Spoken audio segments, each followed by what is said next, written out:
بسم اللہ الرحمن الرحیم۔ یہ کلپ نمبر 41 ہے اور آج ہم سورہ بقرہ کی آیت نمبر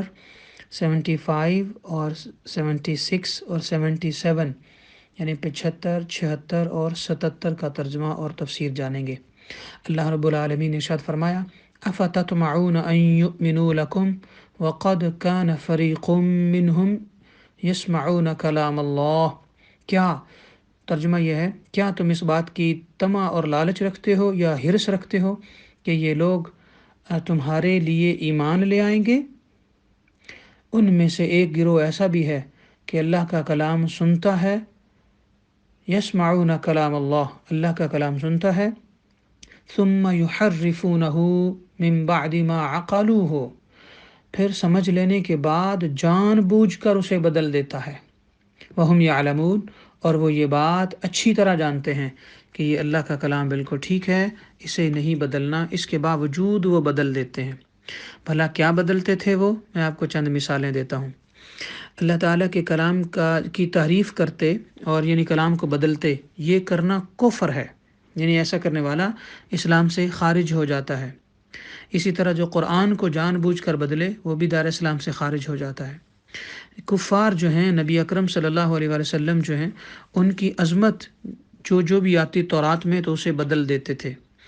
جیسا کہ ایک مثال اس کی یہ ہے کہ حضور صلی اللہ علیہ وسلم کی صفات بیان کی گئی ہیں تورات میں، تو ان میں لکھا ہوا تھا کہ آپ کا کلر ابیض ہے۔ ابیض کا معنی ہوتا ہے سفید۔ سفید سے مراد ایسا وائٹ جس کے اندر اٹریکشن ہوتی ہے، ایسا سفید جس کے اندر انتہائی خوبصورتی اور دلکشی ہوتی ہے، دل کھنچتا ہے اس طرف۔ انہوں نے ابیض کو کاٹ کر اس کی جگہ آدم بنا دیا تھا کہ حضور علیہ السلام کا جو کلر مبارک ہے وہ آدم ہے۔ آدم سے مراد گندم کی طرح ہے، جبکہ حقیقت اس کے خلاف تھی، یوں کہہ لیں۔ اور اس کی جگہ انہوں نے بعد میں طوال لکھ دیا، طوال جس کا کوئی معنی نہیں بنتا۔ اور اسی طرح حضور صلی اللہ علیہ وسلم کے فضائل بھی اور معجزات بھی جو اس کے تورات شریف کے اندر موجود تھے، ان کو بدل ڈالا۔ اور اسی طرح تورات شریف میں ایک اور جگہ تھی، یعنی حکم تھا کہ زانی کو سنگسار کرو، یعنی وہ شخص جو زنا کرتا ہے جان بوجھ کر تو اسے سنگسار کرو۔ اس جگہ انہوں نے باقاعدہ پوری آیت نکال دی اور لکھا، اس کا منہ کالا کر کے اس کو گدھے پر سوار کرو۔ باقاعدہ انہوں نے یہ تحریف کی اور بدل دیا۔ تو اس طرح وہ قرآن کو بدلا کرتے تھے۔ اس آیت مبارکہ کی مختصر تفسیر۔ اللہ تعالیٰ مسلمانوں کو تسلی دیتے ہوئے ارشاد فرماتا ہے کہ کیا تم یہودیوں سے یہ امید رکھتے ہو کہ تمہاری تبلیغ سے دین اسلام قبول کریں گے؟ ان سے یہ امید نہ رکھو، کیونکہ یہ سرکش قوم ہے۔ ان میں بعض لوگ ایسے بھی ہیں اور آئندہ بھی ہوں گے جو کلام الہی سن کر اور خوب سمجھ کر پھر بھی اپنی خواہش نفسانی سے بدل ڈالتے تھے۔ اور اے مسلمانوں، اب تو ان کو تم سے اور تمہارے پیغمبر سے بہت زیادہ حسد اور بغض بھی ہے، کیونکہ انہیں تمہاری وجہ سے اپنی ریاست جانے کا اندیشہ ہے، انہیں اپنی حکومت جانے کا ڈر ہے، اور انہیں اپنی جو سپرمیسی ہے اس کے جانے کا ڈر ہے۔ یعنی کیونکہ آقا علیہ السلام کے زمانے میں بھی ایسا ہی تھا، اور آج بھی سلسلہ ایسا ہی ہے کہ یہ سپر پاور ہیں، یہودی بھی اور عیسائی بھی، تو آج بھی انہیں مسلمانوں سے ڈر ہے۔ یہی وجہ ہے کہ کبھی کرونا چھوڑتے ہیں، اور یہی وجہ ہے کہ کبھی کوئی فتنہ مسلمانوں میں پیدا کر دیتے ہیں، کبھی کوئی۔ تو دوسری بات یہ کہ اب نبی آخر الزمان صلی اللہ علیہ وسلم تشریف نہیں لائے تھے اور انہیں ان سے خطرہ نہیں تھا، اس کے باوجود بھی انہوں نے نبی آخر الزمان علیہ السلام جو ہیں، ان کی صفتیں، ان کی نعتیں اور ان کی خوبصورت جو باتیں تھیں وہ بدل دیے تھے، ان کی سیرت جو بعد میں ہونی تھی اور اللہ تعالیٰ نے پہلے بیان فرمائی تھی وہ بھی بدل دی۔ تو یہ سخت گناہ ہے۔ تو اب جب کہ انہیں یہ خطرہ بھی پیدا ہو چکا ہے کہ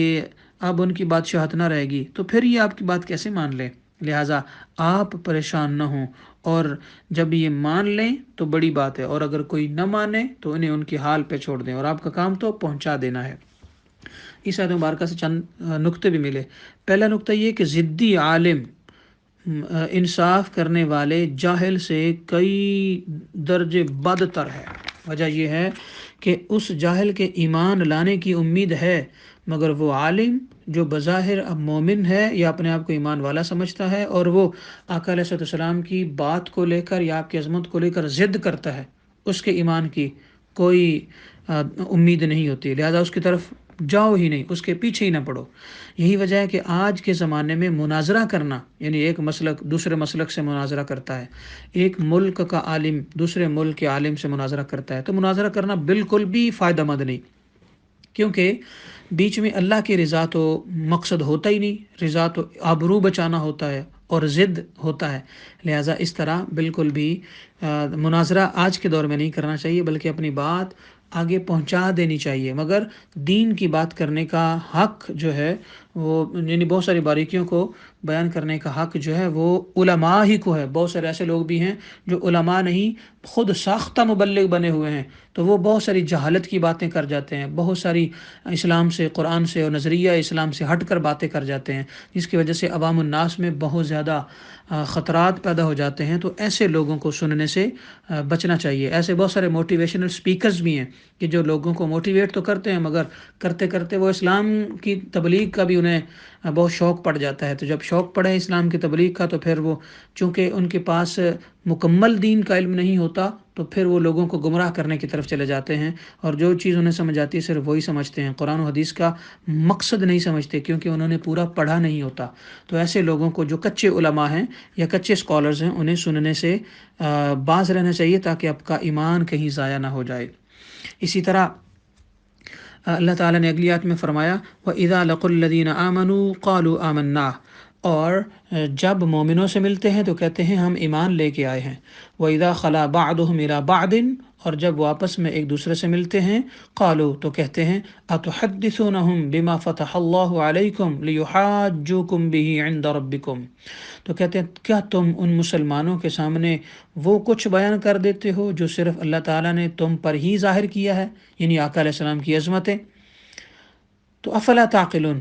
تو تاکہ وہ تمہارے رب کے حضور تم پر حجت کر سکیں یا دلیل بنا سکیں، تو پس کیا تمہیں عقل نہیں؟ یہ بات سورہ بقرہ کی آیت نمبر 76 میں ہے۔ اگلی آیت ہے 77، اولا یعلمون ان اللہ یعلم ما یسرون وما یعلنون، کیا انہیں نہیں معلوم کہ اللہ تعالیٰ سب کچھ جانتا ہے، جو کچھ وہ چھپاتے ہیں اور جو کچھ وہ ظاہر کرتے ہیں۔ یہ خوبصورت آیت مبارکہ، اس کا شان نزول یہ ہے کہ حضور سرور دو عالم صلی اللہ علیہ وسلم کے شان نزول مطلب نازل ہونے کی وجہ، حضور علیہ السلام کے زمانے میں کچھ یہودی صحابہ کرام سے ملتے تھے کہ ہم بھی اس پر قرآن پاک پر ایمان لائے ہیں، یعنی جس پر تمہارا ایمان ہے ہم بھی اس پر ایمان لائے ہیں، اور تمہارے نبی علیہ السلام سچے ہیں، ان کا فرمان حق ہے، ان کی صفتیں تورات شریف میں موجود ہیں۔ ان لوگوں پر علماء یہود ملامت کرتے تھے اور انہیں کہتے تھے کہ تم لوگ ایسا نہ کیا کرو، مسلمانوں سے مل کر انہیں شان نہ بتایا کرو نبی علیہ السلام کی، کیونکہ یہ بات صرف تمہیں پتہ ہے، تم مسلمانوں تک یہ بات نہ پہنچایا کرو، مگر بات تو کہیں نہ کہیں پہنچ جاتی تھی۔ تو اللہ تعالیٰ نے ان کے اس چھپے ہوئے راز کو بھی کھول کے بیان کر دیا اور بتا دیا کہ یہ لوگ بالکل بھی اس لائق نہیں ہیں کہ ان پر ٹرسٹ کیا جائے، لہٰذا آپ کا کام پہنچا دینا ہے، لہٰذا آپ پہنچا دیا کریں۔ یوں کہہ لیں کہ یہ عیارانہ اور منافقانہ انداز تھا، تو اللہ تعالیٰ نے اس کی بہت شدید مذمت فرمائی ہے۔ آج ہمیں بھی چاہیے کہ ہم ایسے وہ تمام معاملات کہ جن معاملات کے اندر کلمہ پڑھنے والا بظاہر وہ بات کرے جو مسلمانوں کے حق کی نہ ہو، تو ہمیں اس بات کو بالکل بھی تسلیم نہیں کرنا چاہیے جب تک کہ ہم اس چیز کی تحقیق نہ کر لیں، کیونکہ دین کو چھپانا اور حضور علیہ السلام کی عظمت کو چھپانا یہ یہودیوں کا طریقہ ہے، مسلمانوں کا طریقہ نہیں ہے۔ لہٰذا ہمیں چاہیے ہم ہر صورت آقا علیہ السلام کی عظمت کو اجاگر کریں اور اسے پھیلائیں۔ اگلی بات یہ ہے کہ اللہ تعالیٰ جل مجدہ الکریم نے اس آیت مبارکہ میں واضح طور پر جو منافقین ہیں ان کا رویہ بیان فرمایا کہ جب مومنوں کو ملتے ہیں تو کہتے ہیں کہ ہم مسلمان ہیں، اور جب کافروں کو ملتے ہیں تو کہتے ہیں کہ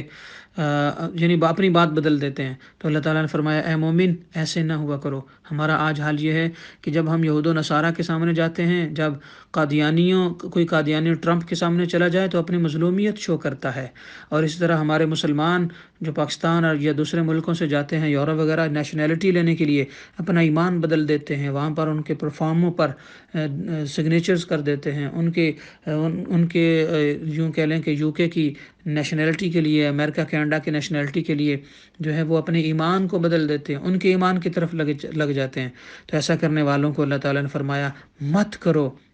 یہ دنیا چلی جانی ہے، موت کے بعد تمہیں پتہ ہی نہیں چلنا کہ یہ دنیا جس کے لیے تم نے اپنا ایمان بدلا تھا اور اپنے عقیدے کو بدلا تھا وہ تو کچھ بھی نہیں، وہ تو ایسا ہی تھا جیسے ملا نہ ملا برابر ہے۔ لہٰذا اپنا ایمان مت بدلو، اور آقا علیہ السلام کی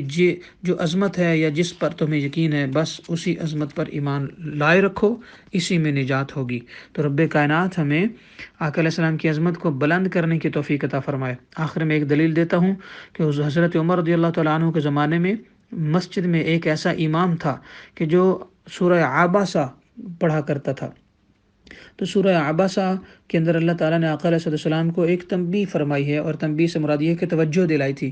کہ حضرت ابن ام مکتوم ایک نابینا صحابی تھے۔ حضرت آقا علیہ السلام کی بارگاہ میں جب وہ آئے اور چند قریش کے لوگ بھی آئے تو آقا علیہ السلام نے حضرت ابن ام مکتوم کو اٹھا دیا اور فرمایا کہ آپ چلے جائیں، میں ان سے بات کر لوں اور اس کے بعد پھر آپ آ جانا۔ تو اللہ تعالیٰ نے فرمایا نہیں اے محبوب علیہ السلام نہیں۔ اسی وقت قرآن اترا، آپ ایسا نہ کیجیے، یہ جو قریش کے بڑے بڑے لوگ ہیں یہ بعد میں پھر جائیں گے، مگر آپ کے غریب امتی جن میں یہ حضرت ابن ام مکتوم ہیں یہ نہیں پھریں گے، لہٰذا آپ اپنے غریب امتیوں کو زیادہ توجہ دیں۔ تو اس بات کو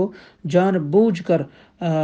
آج کل کے بھی بہت سارے مسلمان اس کا غلط مطلب لیتے ہیں کہ اللہ تعالیٰ نے نبی علیہ السلام کو نعوذ باللہ ڈانٹا تھا، حالانکہ ایسی بات نہیں ہے۔ تو ایک آقا علیہ السلام کے زمانے کے بعد حضرت عمر کے زمانے میں بھی ایک ایسا امام تھا جو باقاعدہ یا اس کو بار بار پڑھتا تھا، اور چونکہ عرب لوگ تو سمجھتے تھے کہ ترجمہ کیا ہے، تو ان کے مقتدی نے آ کر کہا، ان کے مقتدیوں نے، کہ یہ ہر آیت میں سورہ عباسہ ہی پڑھتا ہے، جس میں آقا علیہ السلام کو اللہ تعالیٰ نے باقاعدہ توجہ دلائی ہے کہ آپ ایسا نہ کریں، تو یہ دوسری کیوں نہیں پڑھتا؟ تو جب اس سے سوال جواب ہوئے تو اس نے کوئی بھی ایسا مطمئن کر دینے والا جواب نہ دیا۔ تو حضرت عمر رضی اللہ تعالیٰ عنہ نے فرمایا اچھا تو سورہ عباسہ کا غلط مطلب لے کر حضور علیہ السلام کی بے ادبی اور توہین کرنے کی وجہ سے ہر رکعت میں پڑھتا ہے؟ تو حضرت عمر رضی اللہ تعالیٰ عنہ نے فرمایا اسے قتل کر دیا جائے، کیونکہ یہ مسلح امامت پر کھڑا ہو کر بھی اپنے نبی علیہ السلام اور ہمارے نبی علیہ السلام کی توہین کرنے کی نیت سے قرآن پڑھتا ہے، لہذا اسلام کو ایسے لوگوں کی کوئی ضرورت نہیں۔ تو ہمیں بھی چاہیے ہم قرآن پڑھیں، حدیث پڑھیں، تفسیر پڑھیں، سیرت پڑھیں، کسی